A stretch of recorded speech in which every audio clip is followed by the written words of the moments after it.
立法院社会福利甲卫生环境委员会举办公听会，主要是要来讨论，敢要伫现有的育婴流程制度当中，来增加有薪水的请职假，搁有这请假的时间，敢会当有搁较大的春秋。现场是有专家认为讲，这请假的时间应该就要较自由咧，互父母会当以点钟甲天数来请。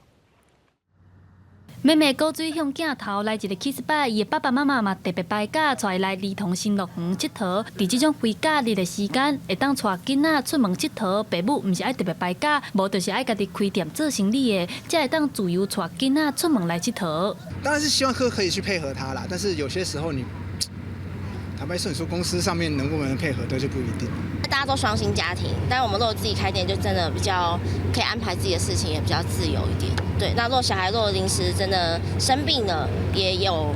后援。 为着要争取父母有春秋的工时，通陪伴囡仔，立法院卫环委员会拜三举办公听会，讨论是毋是要伫现在育婴流程制度当中增加有薪水的春秋请职假。民间团体表示，现在育婴假是规定一届拢爱请30天以上，伫囡仔3岁进前上长会当请2年。民间团体希望政府修法，增加有薪水春秋的请职假，互父母通自由运用，会当以点钟天数来请假，而且会当使用甲囡仔8岁。唯一明确可以用来支持家长育儿的育婴假，却只能以月为单位，而且只能用到小孩满3岁。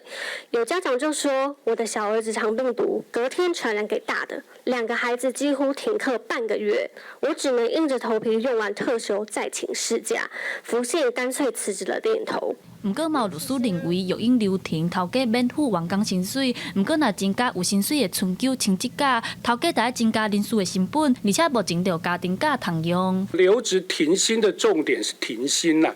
但这个跟现在有薪亲职假是不是也有点冲突？那如果